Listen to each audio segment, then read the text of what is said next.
सर्वे भवन्तु सुखिनः सर्वे सन्तु सर्वे भद्राणि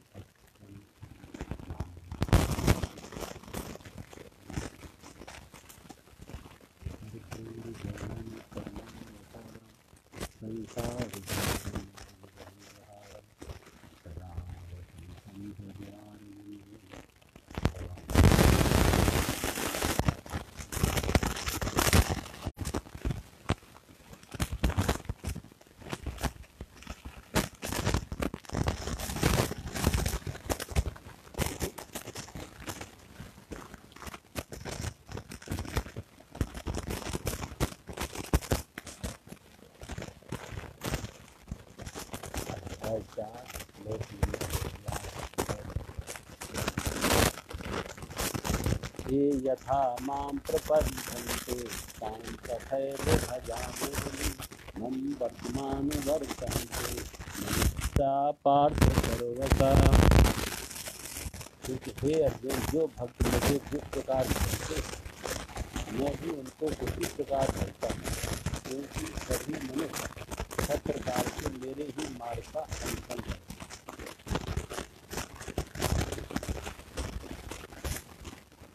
भगवान कहते हैं जो भक्त मुझे जिस प्रकार करते हैं मैं भी उनको उसी प्रकार करता हूँ, क्योंकि सभी मनुष्य सब प्रकार से मेरे ही मार्ग का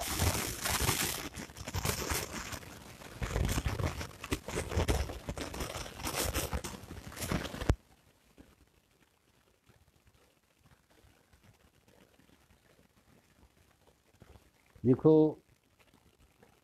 परमात्मा कोई व्यक्ति नहीं और परमात्मा का कोई रूप नहीं। जब हम कहते हैं परमात्मा सर्वव्यापक है, परमात्मा सर्वशक्तिमान है और परमात्मा सर्वज्ञ है, तो जो सर्वज्ञ है, सर्वशक्तिमान है और सर्वव्यापक है वो कोई रूप नहीं हो सकता। क्योंकि अगर कभी कोई रूप है तो कोई भी रूप, कोई भी आकार समय और काल में बाधित होता है, टाइम और स्पेस में लिमिटेड होता है। हम और आप इस समय यहाँ हैं, दूसरी जगह नहीं है। एक व्यक्ति एक समय पर एक स्थान पर होता है, दूसरे स्थान पर नहीं होता है उसी समय पर। लेकिन परमात्मा सब जगह और सब समय होता है, हर जगह।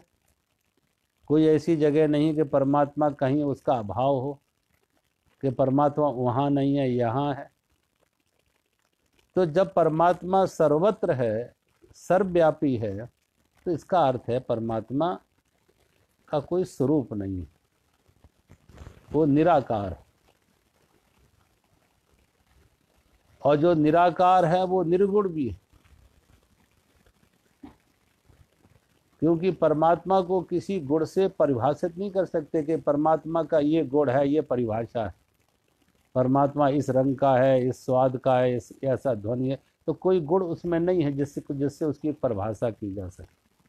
तो परमात्मा निर्गुण है, परमात्मा निराकार है। अब वो जब परमात्मा निर्गुण निराकार है तो भगवान कहते हैं जो मुझे जिस रूप में भजते हैं मैं भी उसी रूप में। परमात्मा एक दर्पण की तरह है।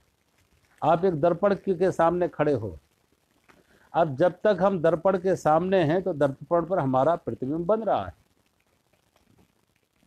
दर्पण पर हमारा प्रतिबिंब बन रहा है।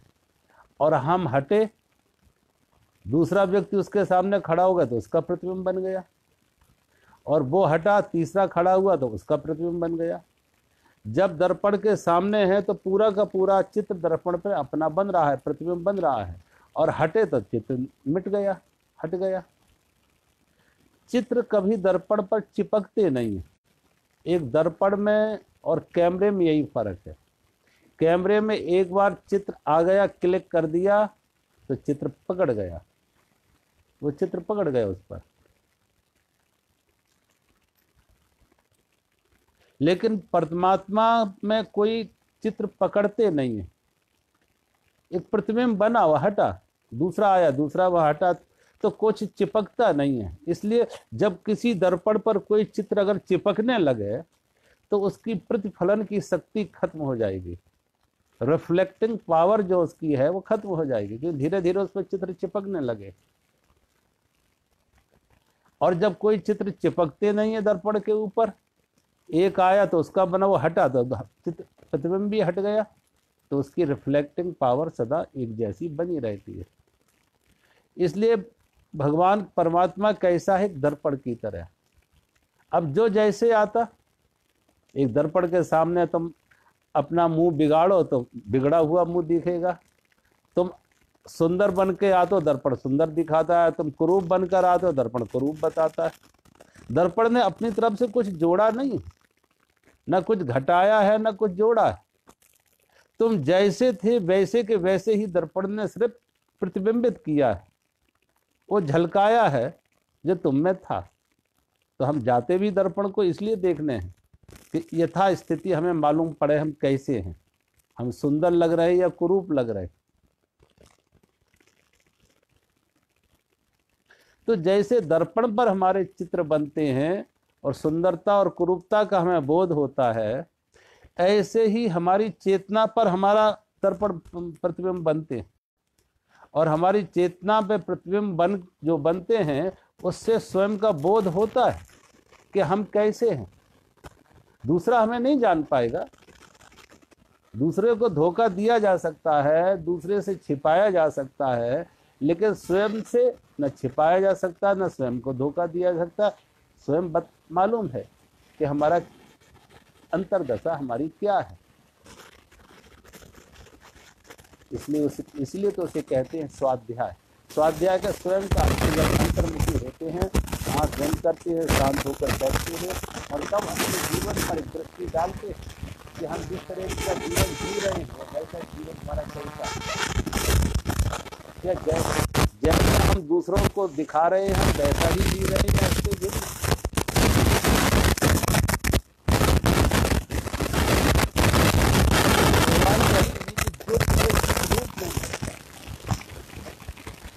अंतर में जो हमारी स्थिति होती है। अब होता क्या है, हमारा गुण होता है एक बीज की तरह और उसका कर्म होता है वृक्ष की तरह। अंदर छिपा है गुण के रूप में, बाहर प्रकट होता है तो वृक्ष के रूप में। अब जैसा गुण था वैसा कर्म बन गया। दूसरी तरफ कहते हैं परमात्मा ऐसे है जैसे एक प्रतिध्वनि हो। एक हमारे मिलने वाले एक बार हमारे साथ एक पहाड़ पर जाते और उस पहाड़ पर लोग बहुत एकत्रित होते और वहाँ एक इको पॉइंट करके था, इको पॉइंट, जहाँ पे आप जैसी आवाज़ निकालें दूसरी तरफ से वैसे ही आवाज़ गूंजती थी, प्रतिध्वनियाँ होती थी। तुम एक बार बोलो उधर से 7 बार प्रतिध्वनि आती थी। एक आदमी कुत्ते की तरह बोला तो कुत्ते की तरह 7 बार प्रतिध्वनि आई। दूसरा आदमी कोयल की तरह बोला तो कोयल की तरह 7 बार प्रतिध्वनि आई।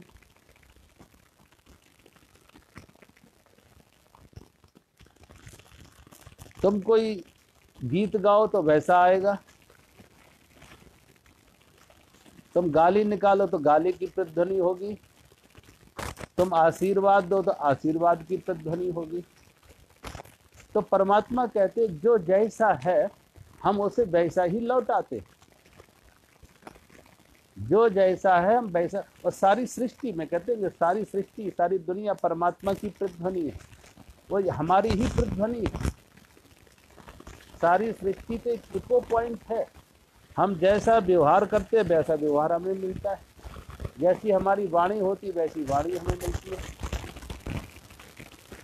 जो हमने दिया वही हमें वापस लौटा है। वो प्रतिध्वनियाँ आती है जो हमें वापस मिलती है, वो प्रतिध्वनियाँ हैं, वो इको है। भगवान कहते हैं जो मुझे जिस रूप में ढलता है मैं उसी तरह से अनंत बना जाता है, बहुत ज़्यादा करके लाता है। हम अगर एक बीज डालते हैं खेत में तो परमात्मा एक बीज का एक ही बीज नहीं लगाता, अनेक बीज लगाता। एक बरगद के पेड़ पर कितने बीज हो गए, कितने फल आए, कितने बीज, एक एक फल में कितने कितने बीज। तो जो हम देते हैं वही वापस आता, अब वापस भी वही आएगा जो हमने दिया। जब हम देख करते हैं, देते हैं, बोते हैं, बीजते हैं, तो बहुत बार हमें होश नहीं होता हमने क्या बोया। लेकिन जब फल आते हैं तब हम कहते हैं ये फल ऐसे कैसे आए, यही बोया गया। अमृत को कभी भूल नहीं है। हमने अमृत का फल बोया तो अमृत का फल, अमृत का बीज बोया तो अमृत का फल आया, और हमने जिसका बीज बोया तो जिसका फल आया। अब अच्छे बुरे फल नहीं, ये अच्छे बुरे बीज बोए गए थे, वही आए। जिसका बीज बोया तो जिसका फल लगा, अमृत का बीज बोया, अमृत का फल आया। अब जैसे जो कुछ हमने दिया है, प्रकृति को हो, परमात्मा को हो, जैसा हमने दिया है वही वापस लगेगा। तो भगवान कहते हैं जैसा हमें देते हैं वैसा ही हम वापस करेंगे। इसलिए हमारे शास्त्रों में कर्म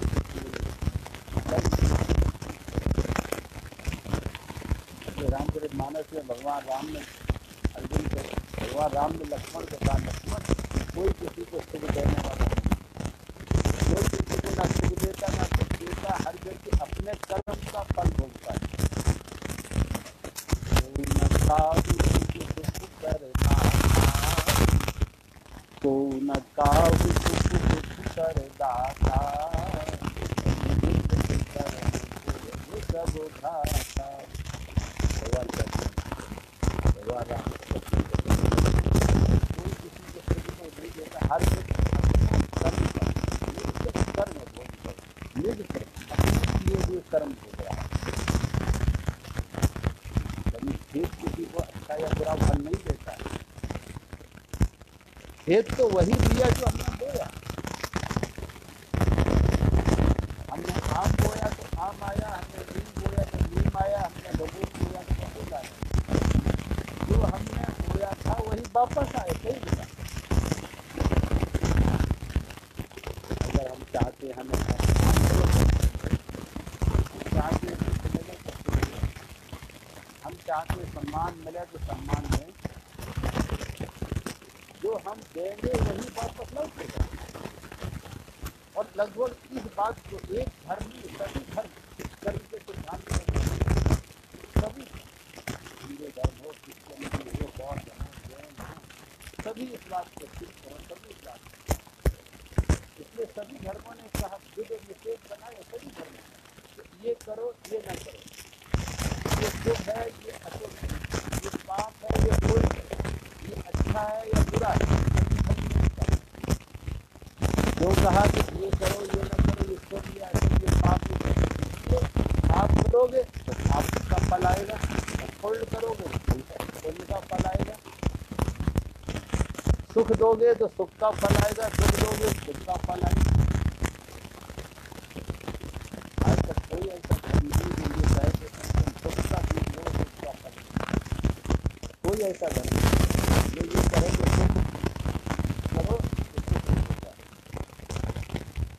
बुरा करो भला मिले, ऐसा कोई नहीं। सबने कहा जब जैसा करोगे वैसा पाओ, जैसी करती वैसी बात। तो भगवान के इसी बात को कह रहे कि जो मुझे जिस रूप में भजते हैं, जो मुझे जिस रूप में भजते हैं, मैं भी उनका उसी तरह से उनके मार्ग को फल दे। सभी मनुष्य सब प्रकार से मेरे ही मार्ग का अनुसरण करते हैं। मैं भी उसको उसी प्रकार भजता हूँ।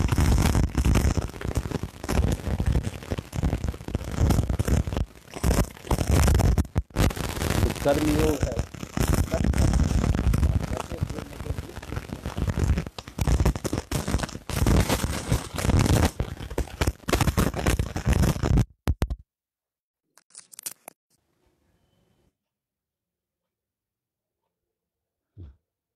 तो भगवान इस श्लोक में कह रहे हैं, इस श्लोक में, कि जो मुझे जिस रूप में भजता है मैं भी उसी को उसी रूप में भजता हूं।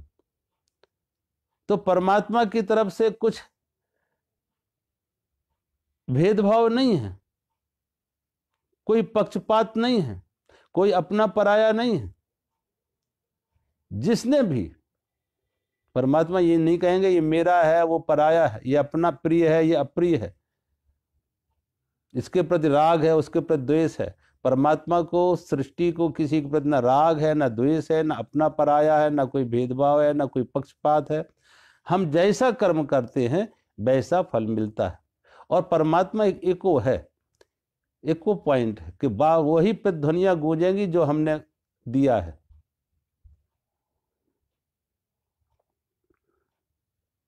और सच्चाई तो यह है कि जो व्यक्ति जैसा होता है उसको वही मिलता है। यहां देखो, लोग सुखी है, जो सुख के बीज बोते हैं वो सुखी है, जो दुख के बीज बोते हैं वो दुखी है। जो दूसरों को मान देते वो उन्हें मान मिलता है, जो दूसरों को अपमान देते उन्हें अपमान मिलता है।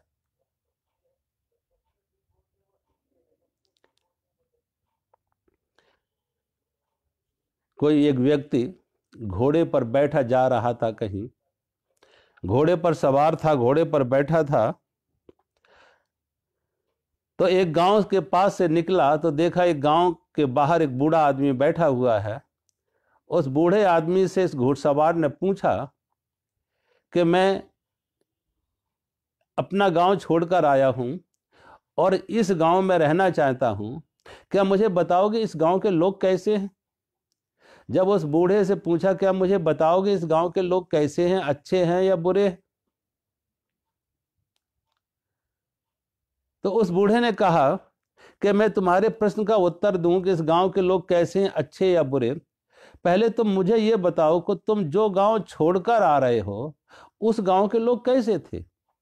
जिस गांव को तुम छोड़कर आ रहे हो उस गांव के लोग कैसे थे? जब इससे पूछा है उस गांव के लोग कैसे थे जिसको तुम छोड़कर आ रहे, तो ये बड़ा गुस्से में बोला कि उनकी तो बात ही मत पूछो, वो बड़े दुष्ट थे, बड़े ही दुष्ट थे, उनकी तो बात करके ही मेरे मन में क्रोध आता है, गुस्सा आता है, दुख होता है। बड़ी दुष्ट प्रवृत्ति के थे, बड़े बुरे लोग थे। तो इस बूढ़े ने कहा जहां तक मैं समझता हूं इस गांव के लोग उस गांव के लोगों से भी ज्यादा बुरे हैं।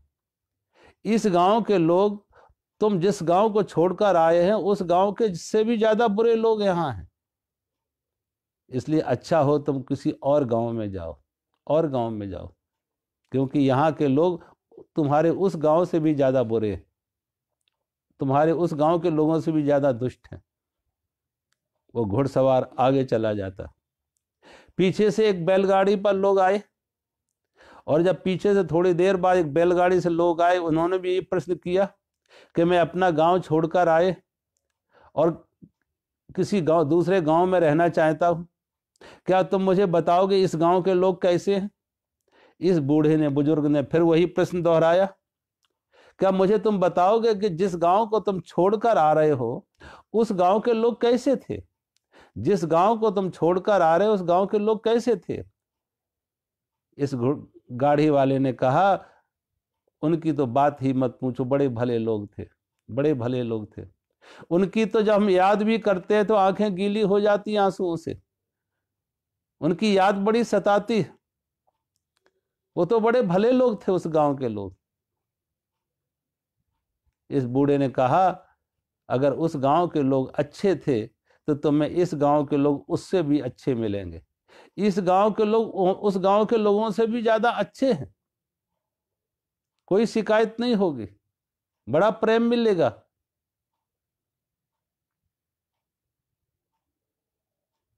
किसी ने पूछा इस आदमी से कि तुमने दो उत्तर क्यों दिए? एक को कहा गांव के लोग बहुत बड़े बुरे हैं, बड़े दुष्ट हैं, और इसको कहा कि ये गांव के लोग बहुत अच्छे हैं।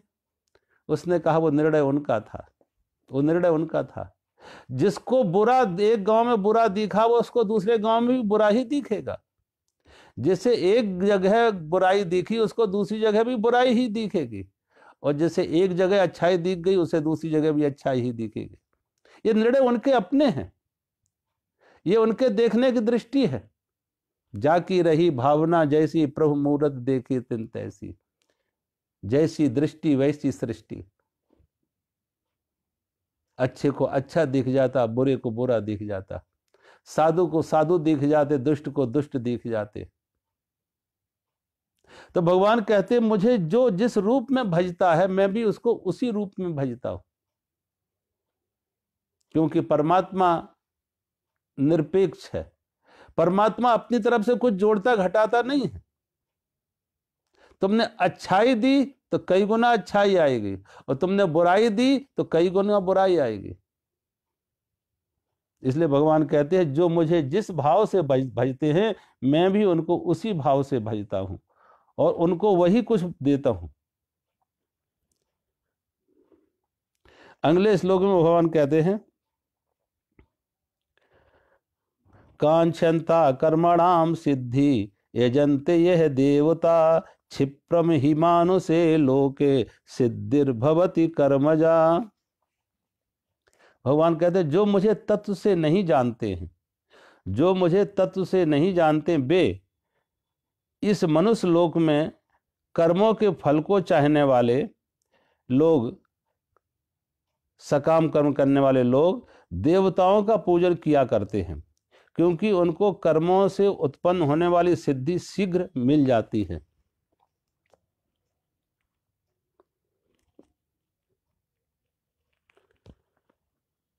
भगवान कहते हैं जो मुझे तत्व से नहीं जानते हैं, जो मुझे तत्व से नहीं जानते हैं, इस लोक में कर्मों को फल को चाहने वाले लोग देवताओं का पूजन करते हैं, उनके कर्मों से उत्पन्न होने वाली सिद्धि शीघ्र मिल जाती है।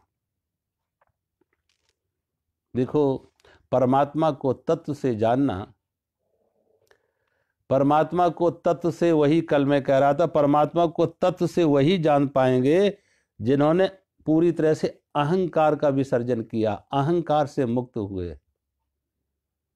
जो पूर्णता अहंकार से मुक्त हुए हैं, मैं मेरे से मुक्त हुए हैं, शरीर मन बुद्धि के तादात्म्य से मुक्त हुए हैं और चेतन के साथ जुड़े हैं, आत्मा के साथ जुड़े हैं, आत्मा के साथ तादात्म्य बनाया है, वो भगवान को, जब परमात्मा को तत्व से जानने का अर्थ कोई उपाय कोई और नहीं है।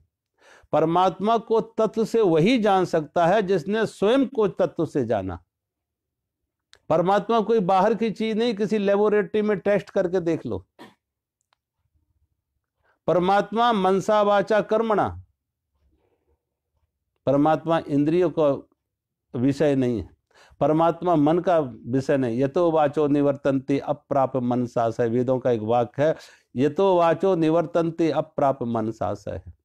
परमात्मा वाणी का विषय नहीं है, परमात्मा इंद्रियों का विषय नहीं है, परमात्मा मन और बुद्धि से भी परे है।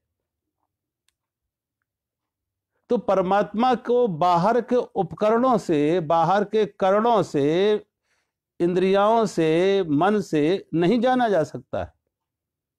परमात्मा को तत्व से जानने का अर्थ है स्वयं को जानना, स्वयं को जानना। जिसने स्वयं को जाना उसने परमात्मा को जाना। और स्वयं को तत्व से जानना, अब स्वयं को तत्व से जानना क्या है? स्वयं आत्मज्ञान का अनुभव करना। तो जिसने स्वयं को तत्व से जाना है वो परमात्मा को तत्व से जान सकता है। और जिसने स्वयं को ही तत्व से नहीं जानता कि मैं खुद क्या हूं, देखो एक लहर को ये जानना हो कि मैं क्या हूं, तो लहर बाहर खोज देखने नहीं जाएगी, अपने अंतर में उतरेगी, अपने अंतर में उतरे कि मैं कहां से जुड़ी हुई हूं, मैं कहां से जुड़ी हुई हूं। एक वृक्ष को, एक वृक्ष के पत्ते को जानना हो कि मैं क्या हूं, मुझे मेरा मूल स्रोत कहां है, मेरा मूल कहां है, मेरा मूल स्रोत कहां है, मुझे जीवन कहां से मिल रहा, तो पत्ते को बाहर की नहीं अंतर की यात्रा करना पड़ेगी। उस पत्ते को अंदर जाना पड़ेगा, डाल की तरफ, अंदर से जिस डाल से जुड़ा हुआ है वो पत्ता, उस डाल की तरफ अंदर जाना पड़ेगा और देखेगा वो डाल भी किसी वृक्ष की तने से जुड़ी हुई है, तो तने के तक जाना पड़ेगा और फिर और गहरे उतरना पड़ेगा। तना भी कहीं स्रोत से जुड़ा है तो और गहरे और इससे जड़ों तक जाना पड़ेगा। और जब पत्ता अंतर की यात्रा करते करते शाखा से तने पर जाता, तने से जड़ पर जाता, तब उसे मालूम होता कि मेरा मूल स्रोत यहां से है, मेरी मूल यह है, जड़ यह है। ऐसे ही भगवान कहते हैं कि जो स्वयं को अंतर से जाना, अभी तो हम अपने को इंद्रियों से जानते हैं, शरीर से जानते हैं। अगर कोई पूछता कि तुम कौन हो, तो हम क्या अपना परिचय देते? अपने शरीर का परिचय देते। मेरा नाम, इस शरीर का नाम यह है, इस शरीर का जन्म यहाँ हुआ, इस शरीर का पिता ये था, इस शरीर का माँ ये थी, इस शरीर का रहना यहाँ होता है। तो जो भी हम परिचय देते हैं वो सब शरीर का परिचय है।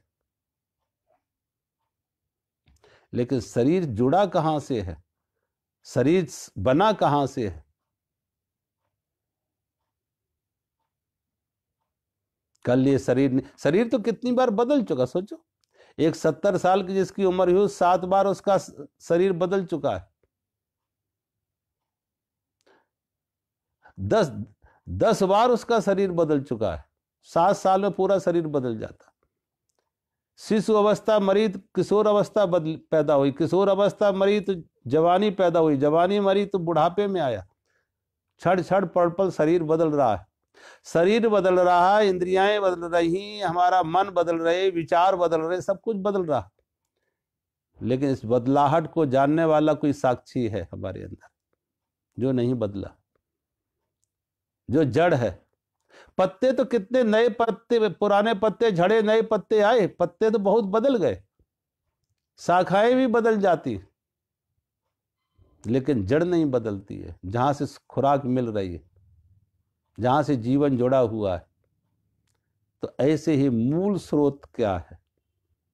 और जो मूल स्रोत से भगवान जुड़ जाते हैं, स्वयं के मूल स्रोत से जुड़ जाते हैं, वो परमात्मा से जुड़ जाते हैं, क्योंकि वो मूल स्रोत से परमात्मा जुड़ा हुआ है। और जो मूल स्रोत से कट जाते हैं, आप वृक्ष की पत्तियां तोड़ दो, कोई फर्क नहीं पड़ेगा, वृक्ष फिर हरा हो जाएगा, पत्तियां नई आ जाएंगी। डाल काट दो, एक डाल की जगह 2 डालें वहां प्रकट हो जाएंगे, पैदा हो जाएंगे, नई डालें आ जाएंगी। तना भी काट दो, तो बहुत बार जब तना काट देते हो, जड़ रह गई है, तो तना काटने से एक तना कटा था, वहां 2 तने खड़े निकल आते। वो वृक्ष तब तक जीवित रहेगा जब तक उसमें जड़ है, और जड़ उखाड़ दी जाए तो वो नष्ट हो जाएगा। ऐसे ही हम सबकी जड़ जो है वो हमारी चेतना में है। अगर वहां से हम अपरूटेड हो गए, वहां से हम अपरूटेड हो गए, रूट निकल गई, मूल निकल गई, जड़ निकल गई, तो फिर कोई उपाय नहीं। इसलिए भगवान कहते हैं, भगवान को जानना है तत्व से, स्वयं को जानो तत्व से पहले। जब स्वयं को हम तत्व से जान लेते हैं, तो परमात्मा को भी जान लेते हैं।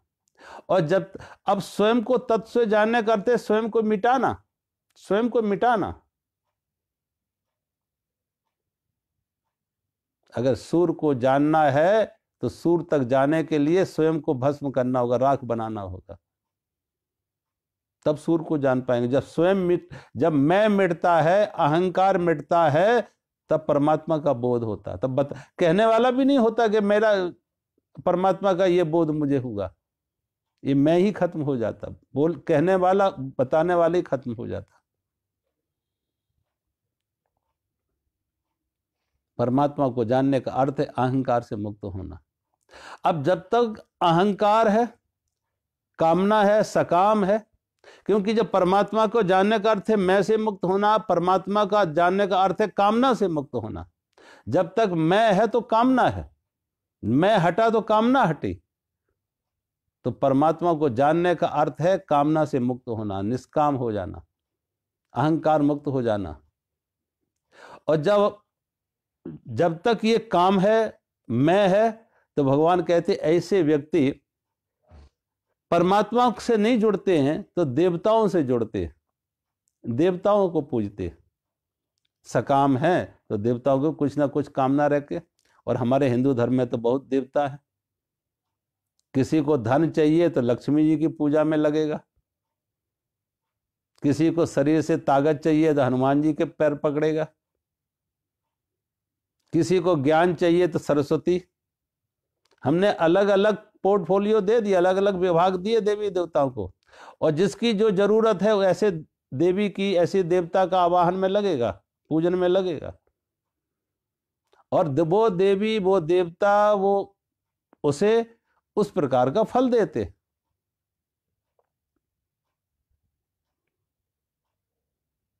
देखो, अगर हमारे रात भी हो गई है, रात हो गई है, सूरज नहीं है, तो हम क्या करते हैं? छोटे से दिया घर में जला लेते। प्रकाश का मूल जो स्रोत है, प्रकाश का मूल स्रोत जो है वो है सूर्य। अब सूर्य दिन में नहीं, रात में नहीं है, तो जो भी प्रकाश, छोटा एक दिया ही सही हम जला लेते हैं, एक छोटा दिया ही जला लेते हैं, और उस दिए से हमें रोशनी मिलती है। जबकि सभी प्रकाश का मूल स्रोत सूरज है। ऐसे ही इन देवताओं के भी मूल स्रोत जो है वो परमात्मा है। देवताओं का भी मूल स्रोत परमात्मा है, लेकिन परमात्मा तक की अगर खबर नहीं है तो हम देवताओं को के आश्रय लेते हैं, देवताओं की शरण में जाते हैं, और जिसकी जैसी सकाम भक्ति, सकाम कर्म, जैसी जैसी कामना होती है वैसा उसको मिलता है। लेकिन भगवान कहते हैं देवताओं की भक्ति भी सरल है और वो भी मेरी ही है। अब किसी आदमी को प्यास बुझाना हो, पानी पीना हो, तो क्या करेगा? पानी पीना हो, प्यास बुझाना हो, तो अपने घर में कुआं खोदेगा, कुआं खोदेगा, कोई बोरिंग करेगा, कोई हैंडपंप लगाएगा। लेकिन जितने भी चाहो बोरिंग कर लो, जितने भी चाहो हैंडपंप लगा लो, सबके सब जुड़े हुए हैं सागर से।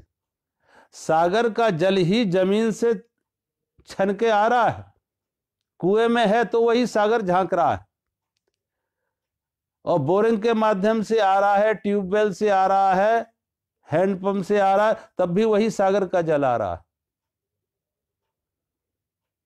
अगर सागर सूख जाए तो सारे स्रोत सूख जाते।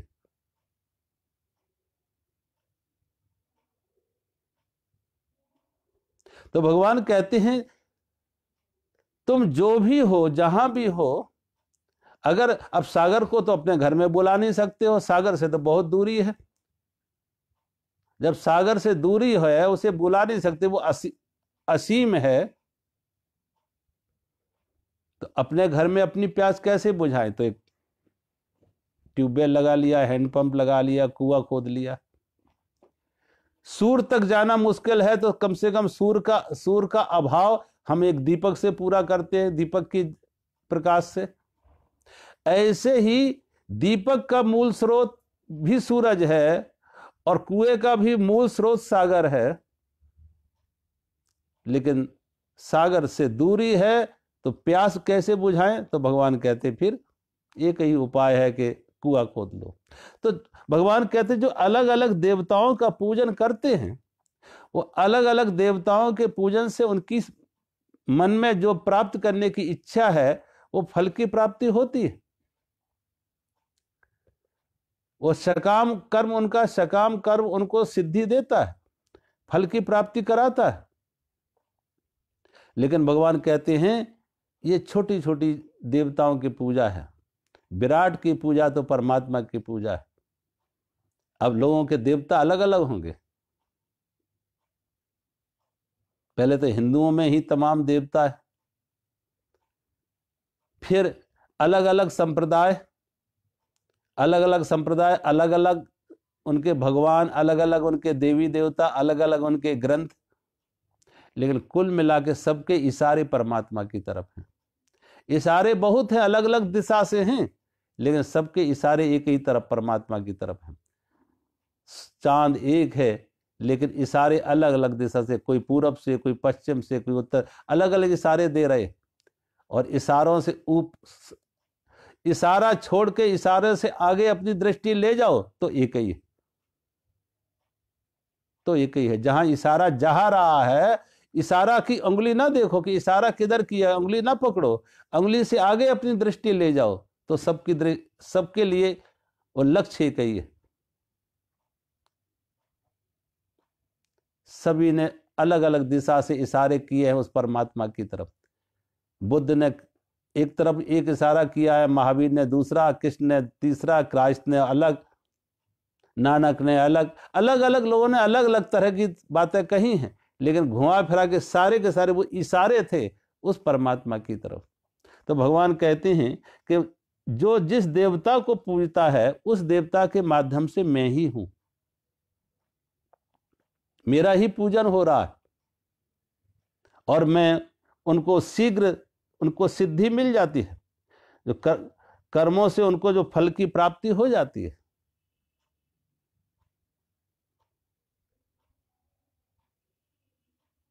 अब देखो, अगर खेतों में हम बीज भी डालते हैं तो खेत में जो बीज डालते हैं वैसा फल आ जाता है।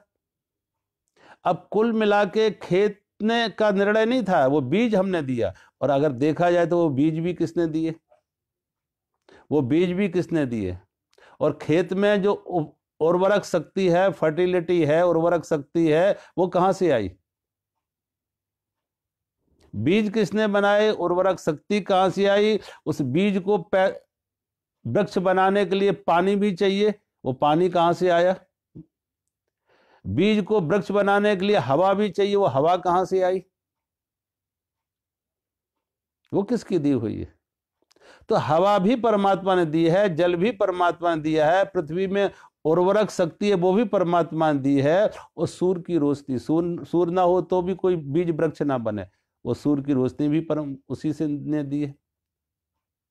तो हमने जैसा बीज बोया वैसा फल आया, जैसा हमने चाहा वैसा हमें मिला। लेकिन कुल मिला के भगवान कहते इस सब के पीछे भी मेरी ही शक्ति है, इन सब के पीछे मेरी ही शक्ति है। हम देवताओं को पूजते हैं तो देवताओं के माध्यम से भी भगवान कहते मेरी ही शक्ति है। पावर हाउस की बिजली जो हमारे घर में आई वो पावर हाउस की बिजली ही है, और अगर हम उससे मोबाइल चार्ज कर रहे हैं या कोई भी उपकरण, कोई भी इंस्ट्रूमेंट चला रहे हैं, तो वो पावर हाउस की बिजली है। अगर पावर हाउस की बिजली फेल हो जाए तो हमारे घर के बिजली भी फेल हो जाएगी, उपकरण नहीं चलेंगे, पंखा नहीं चलेगा, लाइट नहीं जलेगी। कुल मिला के भगवान कहते देवताओं के पीछे भी शक्ति मेरी ही है, लेकिन मैं उन देवताओं से सिद्धि उनकी जल्दी होती है, उस देवताओं की सिद्धि जल्दी होती है, इसलिए जब उनसे जुड़ते हैं तो देर सवेर वो परमात्मा से भी जुड़ते हैं। वो विराट से जो सीमित से जुड़े वो असीम से भी जुड़ेंगे, जो देवताओं से जुड़े वो परमात्मा से भी कल जुड़ेंगे, लेकिन धीरे धीरे उनको सिद्धि होने से मिल जाती है। अगले श्लोक में भगवान कह रहे हैं,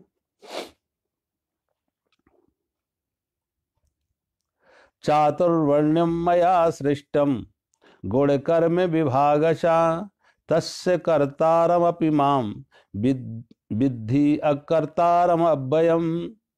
भगवान कहते हे अर्जुन, ब्राह्मण, क्षत्रिय, वैश्य और शूद्र, ये चार वर्णों का समूह गुण और कर्मों के विभाग पूर्वक मेरे द्वारा रचा गया है।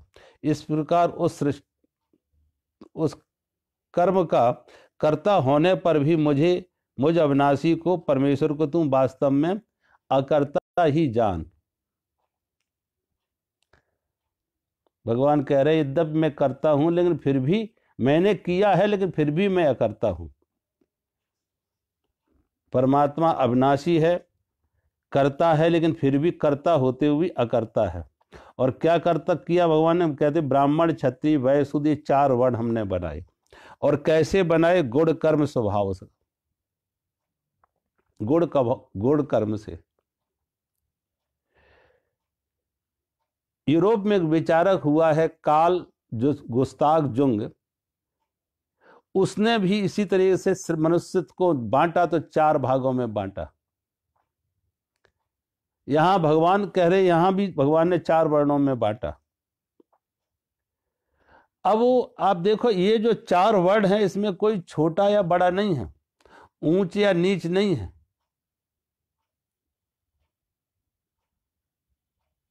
एक दिन मैंने कहा था ये हॉरिजेंटल है, वर्टिकल नहीं है, कोई ऊपर कोई नीचे ऐसा नहीं है, सब समान है, एक ही जगह है, समान है, कर्म का विभाजन है। और जैसा गुण वैसा कर्म। एक ही परिवार में 4 भाई हैं, चारों के गुण अलग हो सकता। एक में ब्राह्मण का गुण हो, विद्या अध्ययन करे, ज्ञान की खोज में निकले, दूसरे में क्षत्रिय का गुण हो, शक्ति की साधना करे, शक्ति के क्षेत्र में जाए, तीसरे के अंदर वैश्य का गुण हो, व्यापार में जाए, धन के उपार्जन में जाए, चौथे में सेवा का भाव हो, सेवा का काम करे। अब इसमें कोई छोटा नहीं, कोई बड़ा नहीं। जहां तक एक ही परिवार में 4 भाई हैं, 4 काम करते हैं, और जब घर पर आके एक साथ चारों भोजन करते हैं, और कोई भी उत्सव ऐसा होता है तो बड़े का सम्मान होता। अगर बड़ा भाई सेवा का काम में भी लगा है, शूद्र का काम भी कर रहा, सेवा का काम कर रहा, तो जो ब्राह्मण का काम कर रहा, क्षत्रिय का काम कर रहा, वैश्य का काम कर रहा, वो भी बड़े भाई के पैर छुएगा कि बड़ा भाई है। तो काम का विभाजन था, मान सम्मान का विभाजन नहीं था। अब तो ये शूद्र शब्द कहना भी ऐसे लगता है जैसे कोई गाली सी नहीं हो। इतना ज्यादा अपमानित हो गया, इतना ज्यादा बिगड़ गया कि आज के समय में ये जाति की बात करना भी बुरा लगता, और इससे बिगाड़ा गया। जन्म सबसे बड़ा बिगाड़ का कारण हुआ, जो कोई एक अच्छी व्यवस्था थी वो कुव्यवस्था हो गई, वो शोषण की व्यवस्था हो गई, वो अन्यायपूर्ण व्यवस्था हो गई, वो एक रोग बन गया। कारण उसे जन्म से मान लिया। बस उसे जन्म से जो मान लिया कि जन्म से कोई ब्राह्मण, जन्म से कोई क्षत्रिय, जन्म से कोई, वो सारा का सारा दोष रोग बन गया, वो कैंसर बन गया, वो व्यवस्था बिगड़ गई। तो हमारे यहाँ जन्म से नहीं थी, कर्मानुसार थी, गुण कर्म विभाग से। किसी ने मेडिकल साइंस पढ़ी तो डॉक्टर हो गया, किसी ने इंजीनियरिंग पढ़ी तो इंजीनियर हो गया। अभी तो नहीं कहोगे डॉक्टर का बेटा डॉक्टर बिना मेडिकल साइंस पढ़े, और इंजीनियर का बेटा इंजीनियर बिना इंजीनियरिंग पढ़े। अगर ऐसी व्यवस्था जन्म से कर दो तो सोचो समाज में कितना अव्यवस्था आ जाएगी। ऐसे अस्पताल में बिठा दो डॉक्टर के बेटे को जो बिल्कुल अयोग्य हो, जैसे मेडिकल साइंस का कुछ भी पता ना हो, तो क्या होगा? लोगों की मौतें ज्यादा होगी, बीमारी और ज्यादा बढ़ेगी। अब जन्म से कर देना ये बहुत अन्यायपूर्ण रहा, ये एक अपराध रहा, ये एक अनैतिक काम रहा, ये पापपूर्ण कृत रहा। ये सारी की सारी व्यवस्था खत्म कर दी, अब व्यवस्था बदल दी, और ये शोषण का कारण बनी, दूसरों को सताने का कारण बनी। इसलिए आज के समय में अगर वर्ण व्यवस्था की बात भी करना, अब जन्म से अपने को लोग मान रहे कि ब्राह्मण है, चतुर्वेदी है, त्रिवेदी है। एक बार एक सभा में मैं था कहीं, और उस सभा में चौधरी चरण सिंह आए हुए थे। चौधरी चरण सिंह आए हुए थे उस सभा में। तो उस सभा में चौधरी चरण सिंह ने अपना एक अनुभव सुनाया, और वो अनुभव में उन्होंने कहा कि वो उत्तर प्रदेश में शिक्षा मंत्री थे। चौधरी चरण सिंह उत्तर प्रदेश में शिक्षा मंत्री थे। अपने गांव जब आते हैं तो एक ब्राह्मण का लड़का उनके पास आता, जो किसी प्राइमरी स्कूल में मास्टर था। चौधरी चरण सिंह के पास आता सिफारिश के लिए कि वो अपना ट्रांसफर कराना चाहता था। वो कहीं दूर उसकी पोस्टिंग थी, नजदीक के लिए कहीं ट्रांसफर के लिए इनके पास आया। चौधरी चरण सिंह चारपाई पर बैठे हुए थे और वो लड़का खड़ा हुआ था। चौधरी चरण सिंह ने उसको 2-3 बार कहा कि भाई बैठ जा, बैठ के बात कर ले, क्या किस लिए आया है, क्या काम है, बैठ के बात कर ले। 1 बार कहा, 2 बार कहा, 3 बार कहा। जब तीसरी बार उससे कहा कि भाई इतनी देर से खड़ा हुआ है, बैठ के बात कर ले, तो वो लड़का क्या कहता कि चौधरी साहब आपने मेरे लिए बैठने की जगह कहाँ छोड़ी, आपने मेरे लिए बैठने की जगह कहाँ छोड़ी। तो चौधरी चरण सिंह ने पूछा कैसे? चारपाई तो खाली पड़ी है, मैं अकेला ही इस चारपाई पे बैठा, तू भी बैठ जा। तो वो कहता है आप सिराने बैठे हैं, मुझे पैरों की तरफ बिठा रहे, आप सिराने बैठे हैं और मुझे पैरों की तरफ बिठा रहे। अब पहले चारपाइयां जब होती तो एक सिराना होता था, दूसरी तरफ पैर की तरफ होता था कि जिधर पैर किए जाते थे। तो अब जो कोई बड़ा आदमी होता था उसे हम सिराने बिठाते थे, छोटा होता था उसको पैर की तरफ बिठाते। कोई बड़ा है, बुजुर्ग है, उसे हम सिराने बिठाते थे, और छोटा है तो उसे पैर की तरफ बिठाते। ये एक परंपरा थी। अब चौधरी चरण सिंह बैठे हुए थे सिराने, उसको कह रहे थे पैरों की तरफ बैठने को। तो चौधरी चरण सिंह ने पूछा कि ठीक है, मैं तुझे अगर सिराने भी बिठाऊं तो क्यों? पहली बात तो उम्र देखो, मैं तेरे बाप से भी उम्र में बड़ा हूं, मैं तेरे बाप से भी उम्र में बड़ा हूं, उम्र में मैं तुझसे बड़ा, फिर पढ़ाई में तुझसे बड़ा, जो मैंने इतनी पढ़ाई की है, मैं LLB की है, मैं इतना पढ़ा हूं, पढ़ाई में तुझसे बड़ा, और पद में भी तुझसे बड़ा। तू इस प्राइमरी स्कूल का मास्टर है और मैं एक प्रांत का, स्टेट का शिक्षा मंत्री हूं, पद में भी तुझसे बड़ा, फिर तू क्यों चाहता कि मैं तुझे सिराने बैठा लूं? तो वो कहता चौधरी साहब कुछ भी है, आप उम्र में भी हमसे बड़े हैं, आप शिक्षा में भी बड़े हैं, पद में भी हमसे बड़े हैं, लेकिन हैं तो आप जाट और मैं ब्राह्मण। आप जाट हैं, मैं ब्राह्मण हूं, इसे कैसे इनकार करेंगे? और एक ब्राह्मण जाट के पैरों की तरफ बैठे, सोचो। इस तरीके के जो झूठा जातीय अहंकार जन्म का, कि मैं जन्म से श्रेष्ठ हूं, परिणाम क्या हुआ कि वो जन्म से श्रेष्ठ अपने को मानते रहे और सभी तरह की श्रेष्ठता से वंचित हो गए। कोई श्रेष्ठता नहीं आई, कोई विद्वता नहीं आई, कोई समझ नहीं आई, झूठा अहंकार ओढ़े रहे, और वो झूठा अहंकार काम ना आया, वो मुखौटे काम ना आए, वो लिबास खत्म हो गया।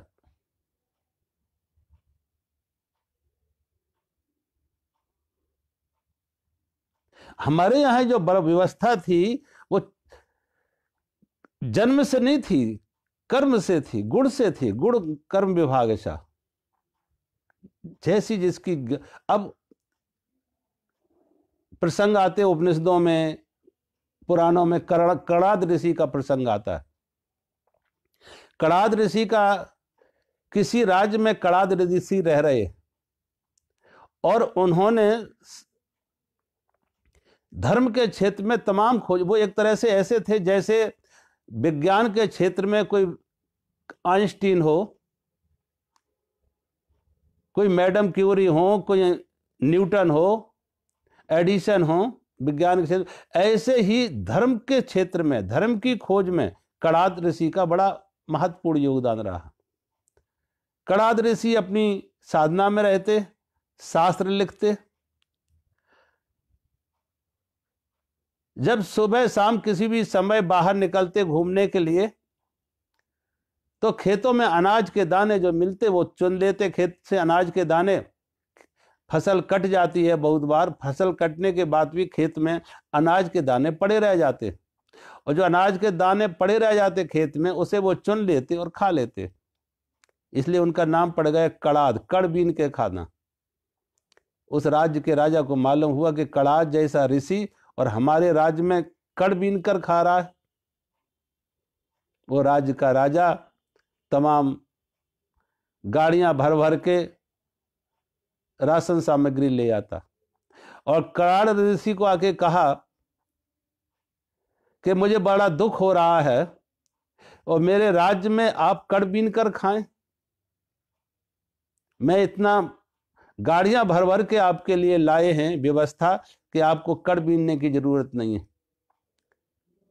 जब कहा मैं दुखी हूं कि मेरे राज्य में आप कड़ बीन कर खाएं, तो कणाद ऋषि खड़े हो जाते, जो एक दो उनके पास पुस्तकें थी, अपनी पुस्तकें लेके खड़े हो जाते, और राजा को कहा तू बता तेरे राज्य की सीमा कहाँ तक है, तू मुझे बता दे तेरे राज्य की सीमा कहाँ तक है, तेरे राज्य से बाहर चला जाऊंगा, मैं तेरे राज्य से बाहर चला जाऊंगा, तेरे राज्य की सीमा कहाँ तक है। वो राजा ने कहा नहीं नहीं, आप मुझे गलत ना समझें, मैं आपको अपने राज से निकालना नहीं चाहता हूं, आपके लिए व्यवस्था करके लाया हूं कि आप इस भोजन व्यवस्था को, सामग्री को, राशन को स्वीकार करें। कड़ाद ने कहा, मेरे पास कहाँ ये समय है, मैं कहाँ ये मेरे पास ये समय है कि मैं ये सारी व्यवस्था संभालूं। भोजन करना है तो जब बाहर निकले तो कड़ बीन के खा लिए, गुजारा हो गया, कौन संभाले इसको, मेरे पास कहाँ समय है। और राजा को कहा, तू अपना वापस ले जा ये सारी सामग्री, और अगर तुझे कभी कष्ट हो तो मुझे खबर भेज देना, आने की जरूरत नहीं है, मैं तेरा राज छोड़ के चले जाएंगे। अब सोचो, कड़ाद जैसे ऋषि, उनको धन में कोई आकर्षण नहीं, उनको पद में, शक्ति में कोई आकर्षण नहीं। आइंस्टीन के बारे में देखो, आइंस्टीन सुबह से शाम तक लेबोरेटरी में अपने काम में व्यस्त रहता, ना खाने की चिंता, ना किसी और चीज की चिंता। कपड़े उसके अस्त व्यस्त, रहन सहन उसका अस्त व्यस्त, लेकिन लगा हुआ है खोज में। अब ये जो खोज है, ज्ञान की जो खोज है, ब्राह्मण की खोज है। ब्राह्मण सारी की सारी अपनी शक्ति, अपनी ऊर्जा, अपने जीवन की तल्लीनता ज्ञान में लगाएगा। उसके लिए शक्ति का कोई अर्थ नहीं है, पद का कोई अर्थ नहीं है, धन का कोई आकर्षण नहीं उसके लिए। उसके लिए धन व्यर्थ है, उसके लिए पद व्यर्थ है, लेकिन उसकी सारी खोज ज्ञान की खोज। और जिसका ज्ञान की खोज है, हम देखो वैज्ञानिकों को, इन वैज्ञानिकों ने अपना कोई सुख सुविधा नहीं, लेकिन अपना सारा समय, अपनी सारी शक्ति, अपनी सारी जीवन की ऊर्जा एक एक क्षण ज्ञान की खोज में लगाए।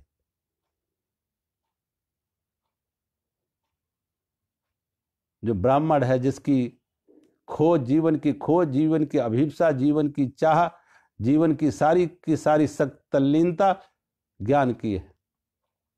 दूसरा व्यक्ति है जिसकी सारी की सारी तल्लीनता, सारी खोज, जीवन का चरम उत्कर्ष शक्ति है।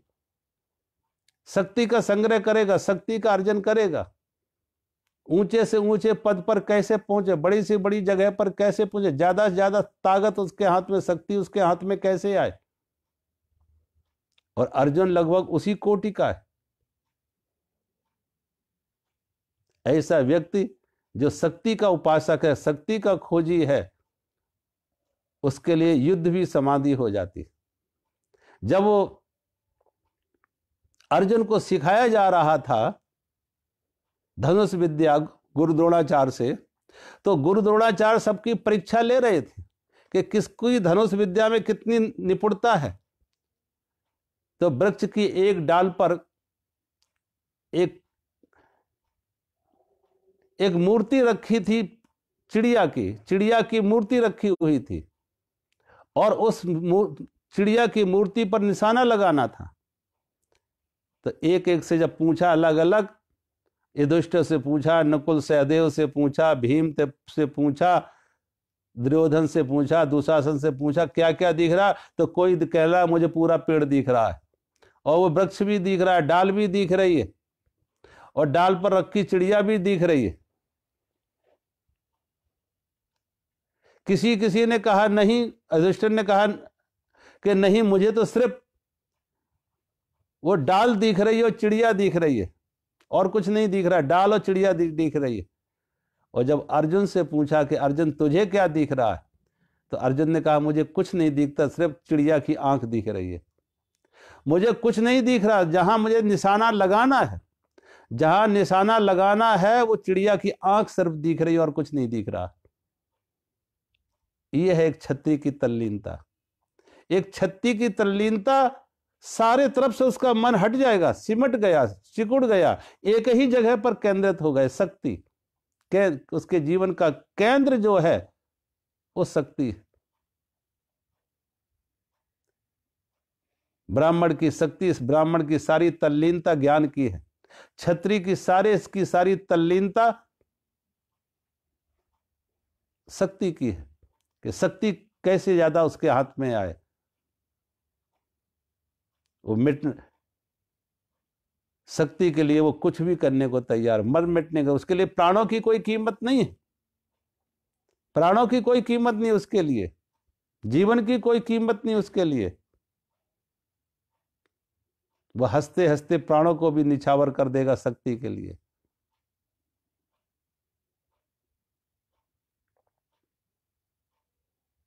वैश्य की सारी की सारी जीवन की तल्लीनता, जीवन का लक्ष्य, जीवन का की खोज धन की खोज है। उसे धन की खोज है। उसे शास्त्रों से, ज्ञान से कोई लेना देना नहीं। उसे ज्ञान से कोई लेना देना नहीं, धन, उसके ज्ञान की कोई इच्छा नहीं। उसे शक्ति से कुछ लेना देना नहीं, लेकिन उसकी सारी की सारी खोज धन की खोज है। धन मिले, धन उसके हाथ में आए तो धन का दर्शन परमात्मा का दर्शन हो गया। असरफियां गिने तो असरफियों में उसे परमात्मा दिखेगा, नोटों में उसको परमात्मा दिखेगा। वो नोट नहीं, वो परमात्मा दिख रहे। उसकी सारी तल्लीनता धन की संग्रह की है कि ज्यादा से ज्यादा धन का संग्रह कैसे हो। एंड्रयू कार्नेगी के बारे में लिखा है कि एंड्रयू कार्नेगी एक दिन अपने सेक्रेटरी से पूछा। एंड्रयू कार्नेगी अमेरिका का बड़ा धनवान आदमी था। तो एंड्रयू कार्नेगी ने अपने सेक्रेटरी से पूछा कि अगर अगला जन्म तुझे फिर भी मिले, अगला जन्म परमात्मा तुझे फिर दे, तो तू क्या होना चाहेगा? कार्नेगी होना चाहेगा या सेक्रेटरी होना चाहेगा? क्या होना चाहेगा, कार्नेगी या सेक्रेटरी, मालिक या सेक्रेटरी? तो सेक्रेटरी ने कहा, अगर आप बुरा ना माने तो मैं कहूं। तो कार्नेगी ने कहा, मुझे मालूम है, बुरा मानने की कोई बात नहीं, मुझे मालूम है तुम मालिक बनना चाहेगा, सेक्रेटरी नहीं बनना चाहेगा, तू मालिक बनना चाहेगा, कार्नेगी बनना चाहेगा। उसने कहा, नहीं, आप गलत समझ रहे। उसने कहा, नहीं, अगर परमात्मा मुझे दोबारा फिर मौका दे तो मैं सेक्रेटरी बनना चाहूंगा, कार्नेगी नहीं बनना चाहूंगा। मैं सेक्रेटरी बनना चाहूंगा, मालिक नहीं बनना चाहूंगा। उससे पूछा, क्यों नहीं बनना चाहेगा? तो उसने कहा, देखो, कार्नेगी सुबह 9 बजे ऑफिस में आ जाता, जो चपरासी है वो 9:30 बजे आता, जो क्लर्क है, वो जो मैनेजर है वो 10 बजे आता, डायरेक्टर है वो 1 बजे आता, और डायरेक्टर 1 बजे आके 3 बजे चला जाता, मैनेजर 4 बजे चला जाता, चपरासी 5 बजे चले जाते, और कार्नेगी रात के 7 बजे तक बैठता। सुबह 9 बजे आया, रात के 7 बजे तक बैठा। अब कुल मिला के ये चपरासी से भी ज्यादा इसकी समय लगा रहा। कुल मिला के देखो, जिन्हें हम मालिक कहते हैं वो मालिक कम, मैनेजर ज्यादा हो जाते। सारा समय, सारी शक्ति उनके व्यवस्था में लगती है, वो मालिक नहीं हो पाते, मैनेजर बन पाते। इसलिए सेक्रेटरी ने कहा, परमात्मा का दोबारा फिर मुझे मौका दे तो मैं सेक्रेटरी होना चाहेंगे, मालिक ना होना चाहेंगे। इतनी कड़ी मेहनत मुझसे ना हो पाएगी।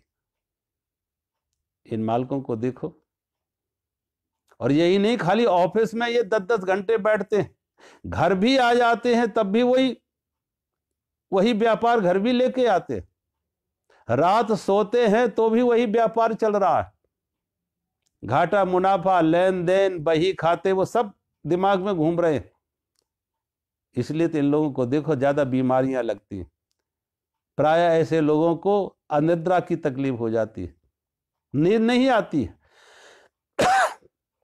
नींद नहीं आएगी, कंपोज और ट्रैंकुलाइजर खा खा के सोएंगे। क्यों? क्योंकि ये ऑफिस से बाहर घर आ गए, लेकिन ऑफिस में नहीं छूटा, फाइलें ऑफिस में नहीं छूटी, फाइलें घर आ गई। हिसाब किताब, घाटा मुनाफा वो साथ है, और सोए सोए लेटे लेटे भी हिसाब किताब चल रहा है, घाटा मुनाफा चल रहा है। अब इस वैश्य की सारी ऊर्जा, सारी की सारी जीवन की तल्लीनता, खोज धन का संग्रह। ऐसे ही जो चौथा वर्ण है, जो सेवा, शूद्र जिसकी सेवा, आज सारी दुनिया बड़ा चिंतित है इस बात से कि लोगों सारे का सारा काम आज मशीनों से होने लगा। अब मशीनें, आदमी का श्रम का जो काम था, आदमी के जो श्रम का काम था वो मशीनों से हो रहा है, और आदमी बिना श्रम के रहेगा कैसे? बिना श्रम के कैसे आदमी को रखा जाए? क्योंकि श्रम के जितने काम थे वो मशीनों ने करने लगे। आप देख रहे हैं, श्रम का कोई किसी को खोदना था तो जेसीबी मशीनें आ गई, बड़े बड़े मशीनें आ गई, कंप्यूटर आ गए। और अब तो ये स्थिति है कि जब कभी कभी देखो अमेरिका जैसे देशों में वीकेंड होता, सैटरडे संडे, तो सैटरडे संडे आदमी भाग रहा है समुद्र के किनारे, सैकड़ों मील कार चला के जाएगा समुद्र के किनारे, इतनी ज्यादा उछल कूद करेगा, इतना ज्यादा श्रम करेगा, इतना ज्यादा थकेगा कि अब उसे 7 दिन चाहिए विश्राम के लिए, इतना थकेगा। छुट्टी के दिन भी वो छुट्टी छुट्टी नहीं रही, वो विश्राम विश्राम नहीं रहा, वो भी और बड़ा श्रम हो गया। असल में देखो इन छुट्टियों के दिनों में, सैटरडे संडे वीकेंड में शहर खाली हो जाते हैं, समुद्र के किनारे भर जाते हैं। समुद्र के किनारे कारों की पार्किंग के लिए जगह नहीं मिलती है, नेक टू नेक कार लगाते, जगह नहीं मिलती पार्किंग की इन छुट्टी के दिनों में। और लोग कितने उपद्रव में पड़ जाते, कितनी तरह की व्यस्तता, कितनी ज्यादा भाग दौड़, कितनी ज्यादा थकान। छुट्टी के दिन के श्रम का श्रम उनको 7 दिन आगे चाहिए विश्राम के लिए, इतनी थकान हो जाती। तो आज दुनिया के लोग चिंतित हैं कि बिना श्रम किए लोग रह नहीं सकते। कभी आप देखो एक भी व्यक्ति को आप खाली, इसलिए हमारे गीता में भगवान कहते हैं नहीं कच्चे क्षणमपि जातु तिष्ठन्त कर्म कृत, कोई व्यक्ति बिना कर्म किए एक क्षण मात्र भी नहीं रह सकता, एक क्षण मात्र भी नहीं। कच्चे क्षणमपि जातु तिष्ठन्त अकर्म कृत, बिना कर्म किए, बिना श्रम किए, बिना कर्म किए नहीं रह सकते। तो जो चौथा वर्ग है कि जिसकी ऊर्जा, जिसकी तल्लीनता, जिसकी खोज श्रम है, सेवा है, आज देखो लोग उनके लिए खास क्रिश्चियनिटी में देखो उन्होंने सेवा को ज्यादा महत्व दिया, इसीलिए वो उनसे ध्यान नहीं होगा और कोई साधना नहीं होगी, लेकिन कहते श्रम, सेवा से परमात्मा को पाना है। रास्ता वो भी है, सेवा भी एक रास्ता है जैसे। और हर एक चारों जो 4 वर्ण है, चारों वर्ण भी अपने अपने काम में इतने तल्लीन हो जाएं और निष्काम हो जाएं तो चारों के लिए मार्ग 4 है, लेकिन मुकाम एक ही, प्राप्ति एक ही है, लक्ष्य एक ही है, मंजिल एक ही है, मार्ग 4 है। जो सेवा करने वाले सेवा के मार्ग से परमात्मा तक पहुंचेगा। वैश्य ने जो पाया है धन, वो धन का उपयोग सेवा में लगे। अभाव, समाज का अभाव मिटाए वैश्य, अन्याय मिटाए क्षत्रिय और अज्ञान मिटाए ब्राह्मण।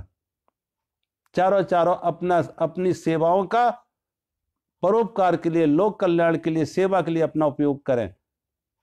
तो श्रम का विरोध नहीं है, भगवान कहते हैं 4 वर्ण भगवान के द्वारा। लेकिन भगवान के 4 वर्ण बनाने के बाद भी मैं करता हूं, मैं करता हूं, क्योंकि परमात्मा में करने का अहंकार नहीं है। अहंकार हो तो करता होता, जब अहंकार ही ना हो तो करते हुए भी अकर्ता होता है। आज हम यहीं विराम करते हैं, आगे कर लेंगे। मेरा सभी को बहुत बहुत प्रणाम। हरि ओम।